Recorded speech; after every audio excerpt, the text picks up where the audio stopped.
नमस्कार, आदाब, सत श्री अकाल। स्वागत है आपका एक और वीडियो में मेरे YouTube चैनल और आप सबके अपने YouTube channel cricket zone with Shubh पर। तो क्रिकेट की खबरों पर बात करेंगे। एक बहुत इंपॉर्टेंट सीरीज़ का शेड्यूल आया है, उस पर बात करेंगे। वो शेड्यूल किस टूर्नामेंट का है, किस सीरीज़ का है, वो मैं आपको पूरी डिटेल में बताऊँगा। लेकिन उससे पहले बात करेंगे कल जो दूसरे दिन का खेल हुआ भारत और वेस्ट इंडीज़ के बीच में डोमिनिका में, उसकी बात करेंगे। ये जो विकेट है डोमिनिका की, पहले मैं इसके बारे में बात करना चाहूँगा। इस विकेट पे हेल्प भी है बॉलर्स के लिए। बल्लेबाज इस पर बैटिंग भी कर सकता है और तेज़ गेंदबाजों को भी इनिशियली थोड़ी बहुत हेल्प मिल रही है, थोड़ी बहुत, ज़्यादा नहीं। लेकिन तब भी ये विकेट बहुत ही अजीब सा है। क्यों? क्योंकि बल्लेबाज को ऐसा नहीं है कि खेलने में परेशानी हो रही है। बल्लेबाज इस विकेट के ऊपर टिक कर बैटिंग कर सकता है, लेकिन आउटफील्ड में दम नहीं है ग्राउंड की।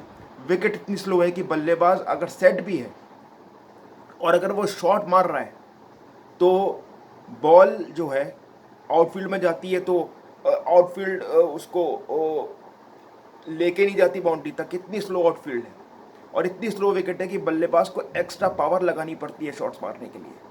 तो इस विकेट पे टिक कर बैटिंग तो हो सकती है, जो की भी कल रोहित शर्मा ने, यशस्वी ने, कोहली ने। लेकिन लगातार अगर आप सेट होने के साथ साथ शॉट्स इस विकेट पर खेलना चाहें, वो नहीं हो रहा है। बल्लेबाजी हो सकती है, बल्लेबाजी हो सकती है, बल्लेबाजी के लिए अनप्लेबल विकेट नहीं है।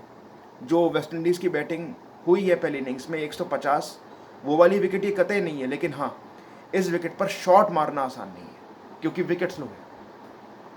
टर्न मिल रहा है बॉलर्स को, लेकिन वो स्लो टर्न है और जिसे बल्लेबाज एडजस्ट कर सकता है। लेकिन अगर आपकी क्वालिटी अश्विन जैसी है या जडेजा जैसी है, जो एक अच्छी पेस से गेंदबाजी इस विकेट पर कर सकें, वो स्पिन गेंदबाज यानी अश्विन और जडेजा एक स्लो टर्निंग ट्रैक पर भी कारगर साबित हो सकते हैं, जो हुए भी पहली इनिंग्स में। ये मैंने आपको इसलिए बताया क्योंकि देखिए, इसी विकेट पे अश्विन और जडेजा ने शानदार गेंदबाजी की। वहाँ पे उनकी गेंदों को टर्न भी मिल रहा था। अश्विन ने जिस तरह से तेज नारायण चंद्रपॉल का आउट किया, वो ज़बरदस्त बॉल थी। लेकिन कल जब वेस्ट इंडीज़ के स्पिनर्स ने बॉलिंग की तो उनको भी बीच बीच में टर्न मिल रहा था। जो मैंने कहा कि विकेट में टर्न तो है, लेकिन जो उनकी पेस थी गेंदबाजी करने की, वो ऐसी थी, इतनी स्लो थी कि वो टर्न मैनेजेबल था बल्लेबाज के लिए, उसको वो मैनेज कर पा रहे थे। तो ऐसी विकेट पे एक सही पेस से गेंदबाजी करना भी बड़ा ज़रूरी होता है, तभी आप इतनी स्लो विकेटों पर कारगर साबित हो सकते हैं।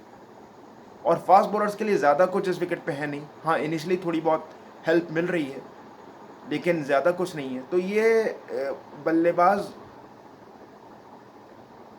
भी इस पर थोड़ी सी मुश्किल पेश आ रही है, उससे स्पिनर्स को भी मुश्किल पेश आ रही है और फास्ट बॉलर्स को भी मुश्किल पेश आ रही है। ये इस तरह की विकेट है। फास्ट बॉलर है, अगर आपको इसमें थोड़ी सी हेल्प निकालनी है तो आपके पास पेस होना चाहिए। जैसे अल्जारी जोसफ ने कल जो स्पेल डाला, उनके 1-2 ओवर में रोहित शर्मा परेशान हुए शॉर्ट बॉल प्लॉट में। आउट नहीं कर पाए अल्जारी उनको, लेकिन परेशान ज़रूर किया था रोहित शर्मा को। तो वो एक विंडो ऑफ अपॉर्चुनिटी सी आई थी वेस्ट इंडीज़ के लिए, जो वो यूटिलाइज नहीं कर सके। और स्पिनर्स में ये रकीम कॉर्नवॉल, जो कल 4 या 5 ओवर डालने के बाद भी, बाद ही, सॉरी, 4 या 5 ओवर डालने के बाद ही वो ग्राउंड के बाहर चले गए। शायद उनको चोट लगी है, वो किसी तरीके से अनफिट हैं, वो कुछ फिटनेस की समस्या उनको हो गई थी।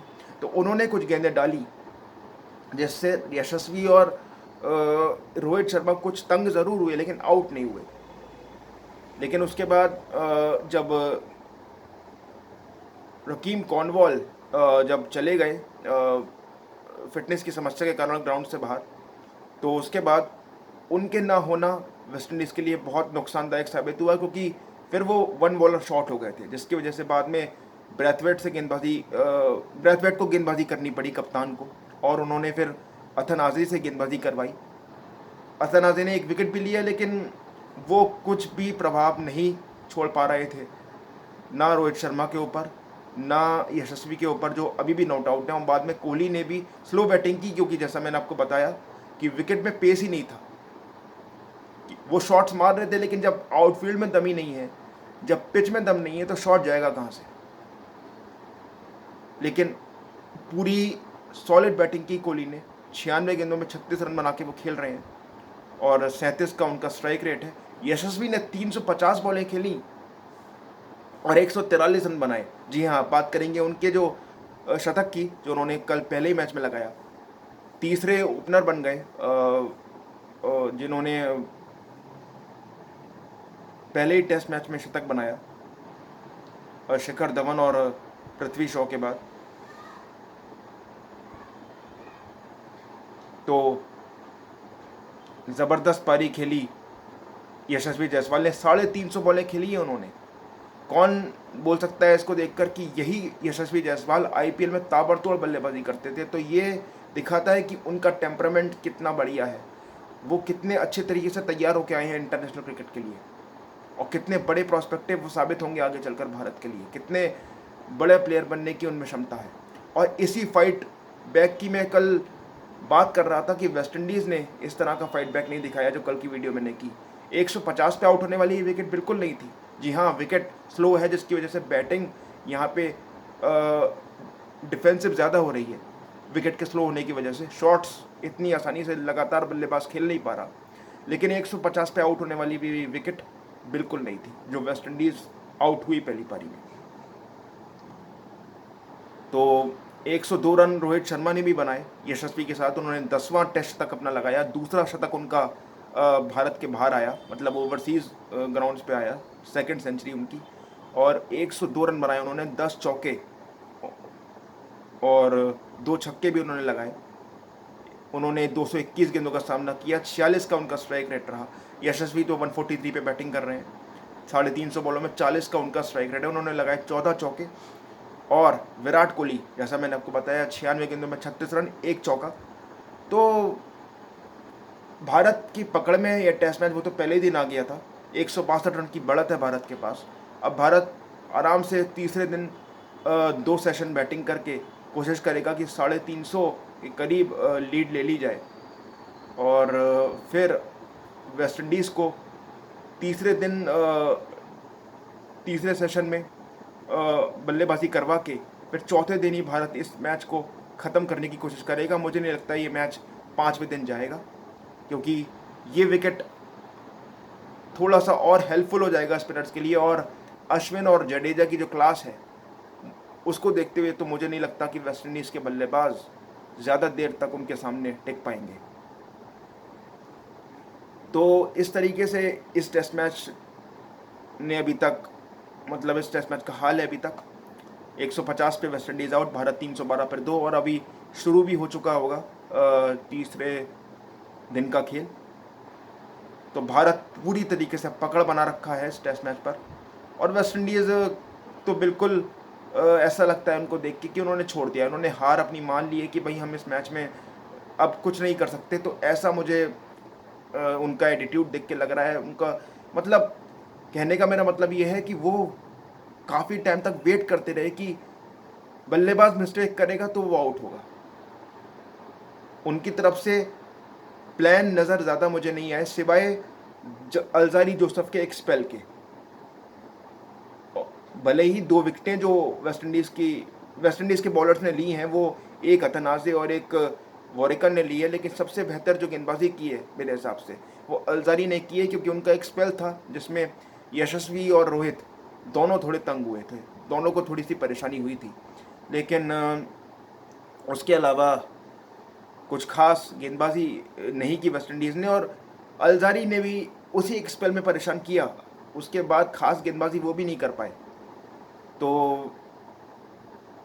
ये है अभी तक के खेल का हाल जो इस टेस्ट मैच में हुआ है। 150 पे West Indies all out, Bharat 312 पे 2। 143 पे बल्लेबाजी कर रहे थे दूसरे दिन का खेल खत्म होने पर यशस्वी जायसवाल, और 36 पे विराट कोहली। तो अब देखना होगा कि भारत तीसरे दिन किस तरीके से अपनी बल्लेबाजी शुरू करता है। और विकेट, जैसा मैंने आपको बताया, बहुत स्लो है, इस पर रेगुलर शॉट मारना आसान नहीं है, और बॉलर्स के लिए भी बहुत ज़्यादा मदद अब इस विकेट पर नहीं रह गई। यहाँ स्पिन गेंदबाजों के लिए थोड़ी बहुत मदद ज़रूर है इस विकेट पर, और उस मदद का भी ये है कि आपको थोड़ा अपना क्लास शो करना पड़ेगा, तब आप उस मदद को एक्सिक्यूट कर सकते हो, जैसे अश्विन और जडेजा ने वेस्ट इंडीज़ की पहली पारी में किया। क्योंकि वेस्ट इंडीज़ के स्पिनर्स के पास वो क्वालिटी बिल्कुल नहीं है जो अश्विन और जडेजा के पास है। इससे ये भी पता चलता है कि वेस्ट इंडीज़ के टेस्ट क्रिकेट का अब लेवल क्या हो गया है। तो ये है इस टेस्ट मैच का हाल अभी तक। भारत की पकड़ में है ये टेस्ट मैच। अब एक बहुत इंपॉर्टेंट खबर जो मैं देना चाहूँगा इस इंपॉर्टेंट मैच की कवरेज के बाद, क्योंकि दो ही इंपॉर्टेंट खबर थी। एक तो मैंने आपको बता दी, इंडिया वेस्ट इंडीज़ का टेस्ट मैच। अब दूसरी खबर ये है कि वर्ल्ड कप के बाद एक बहुत ही एंटिसिपेटेड सीरीज़ है इंडिया की। इंडिया को साउथ अफ्रीका का दौरा करना है और ये ऑल फॉर्मेट सीरीज़ है, यानी इसमें आपको टेस्ट मैचेस भी देखने को मिलेंगे, वनडे भी देखने को मिलेंगे और T20 भी देखने को मिलेंगे। और ये दौरा WTC के लिहाज से बड़ा ही महत्वपूर्ण है, क्योंकि अगर भारत साउथ अफ्रीका में जीत हासिल करता है तो भारत एक बार फिर बहुत स्ट्रॉन्ग कंटेंडर बन जाएगा WTC में क्वालिफाई करने का। क्योंकि जो भारत का होम में रिकॉर्ड है उसको देखकर तो मुझे ये लगता है कि भारत होम सीरीज़ तो इंग्लैंड, न्यूजीलैंड और बांग्लादेश के खिलाफ जीतेगा ही। और ये जो दौरा चल रहा है वेस्ट इंडीज़ का, इसमें भी भारत मुझे लगता है कि दोनों टेस्ट मैच जीतेगा ही। हालांकि अभी दूसरा टेस्ट मैच हुआ नहीं है, क्रिकेट है, कुछ भी हो सकता है, लेकिन जो हालत है वेस्ट इंडीज़ की टेस्ट क्रिकेट में उसको देख के मैं बिल्कुल ये कह सकता हूँ कि भारत 2-0 से ये टेस्ट सीरीज़ जीतेगा। तो उस जो साउथ अफ्रीका सीरीज़ है उसका प्रोग्राम आ गया है, पूरा एक शेड्यूल आ गया है उसका। तो मैं आपको India tour of south Africa का शेड्यूल बताता हूँ। इस दौरे पर दो टेस्ट मैचेस, 3 ODIs और 3 T20s हैं। इस दौरे की शुरुआत होगी T20 सीरीज़ से, जो 10 दिसंबर से ये दौरा शुरू होगा, 10 दिसंबर से, यानी वर्ल्ड कप के बाद। और पहला T20 होगा डरबन में, फिर दूसरा T20 होगा पोर्ट एलिजाबेथ में, जिसे अब एक नए नाम से बुलाया जाता है। उसका नाम बड़ा अजीब सा है, तो मुझे थोड़ा प्रोनाउंस करने में उस नाम को बड़ी परेशानी है, तो इसलिए आप पोर्ट एलिजाबेथ ही समझ लीजिए। जो ओल्ड नाम था, मैं उसके नाम से रेफ़र कर रहा हूँ उस जगह को। तो दूसरा T20 12 दिसंबर को पोर्ट एलिजाबेथ में होगा और तीसरा T20 14 दिसंबर को जोहानिसबर्ग में होगा। उसके बाद 17, 19 और 21 दिसंबर को वनडे मैचेस होंगे, और ये वनडे मैचेस जोहानिसबर्ग और ये पोर्ट एलिजाबेथ का जो ग्राउंड है वहाँ पे होंगे, जिसको अब एक नए नाम से कोई हेरा कुछ ऐसा नाम है उसका, कुछ अजीब सा नाम है, तो मैं प्रोनाउंस नहीं कर पा रहा हूँ, वहाँ पे होगा। और तीसरा जो वनडे होगा वो होगा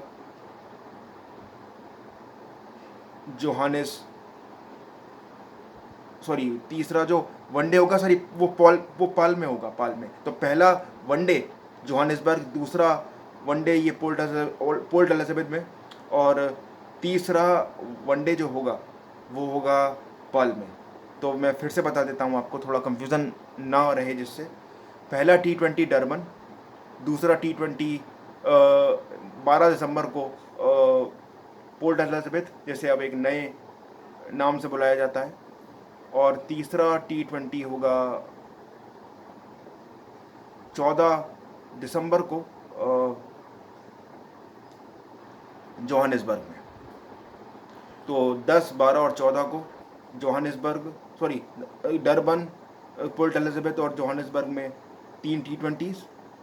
उसके बाद जोहानिसबर्ग में ही पहला वनडे 17 दिसंबर, 19 दिसंबर को दूसरा वनडे पोर्ट एलिजाबेथ, जैसे अब एक नए नाम से बुलाया जाता है, और 21 दिसंबर को आखिरी वनडे होगा पप्पाल में। और फिर 2 टेस्ट मैचेस जो WTC के नज़रिए से बहुत इम्पोर्टेंट हैं। 26 दिसंबर को बॉक्सिंग डे टेस्ट मैच, ये होगा सेंचुरियन में, और दूसरा टेस्ट मैच होगा न्यू ईयर टेस्ट मैच 3 जनवरी को केप टाउन में। सेंचुरियन में पिछले दौरे पर भारत ने टेस्ट मैच जीता था, केप टाउन में टेस्ट मैच भारत हार गया था। तो पूरा दौरा एक बार मैं फिर बता देता हूँ आपको, ये दौरा होगा 10 दिसंबर से 7 जनवरी तक, 3 T20s, 3 ODIs और 2 टेस्ट मैच। पहला T20 डरबन, दूसरा 10 दिसंबर को, दूसरा T20 12 दिसंबर को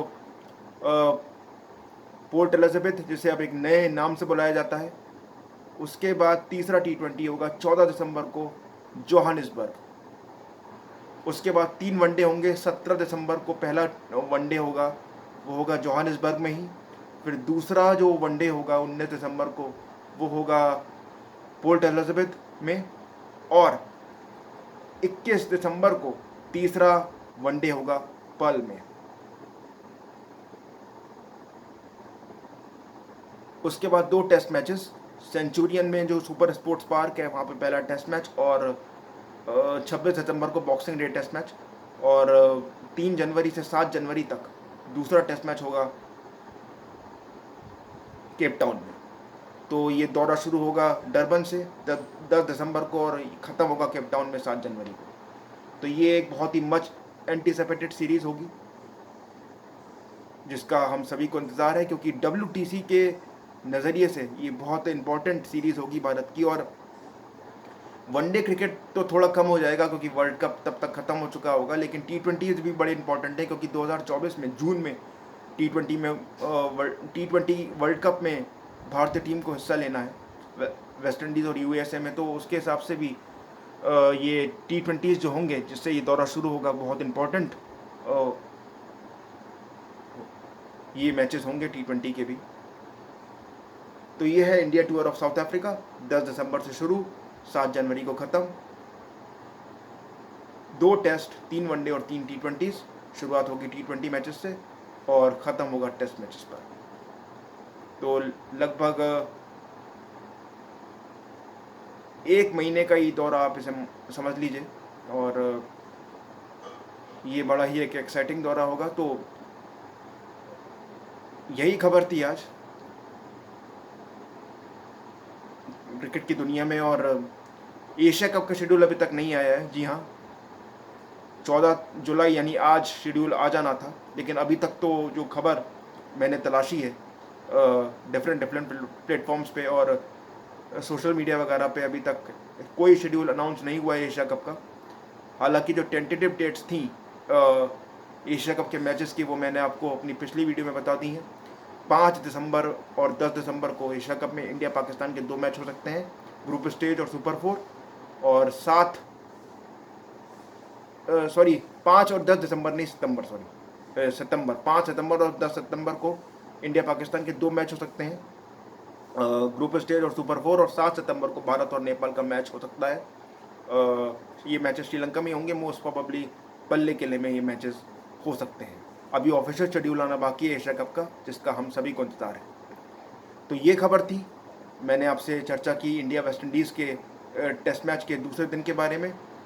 उसके बाद आपको मैंने इंडिया और साउथ अफ्रीका जो सीरीज़ होगी वर्ल्ड कप के बाद, उसके बारे में मैंने आपको बताया, उसका शेड्यूल आपको मैंने बताया।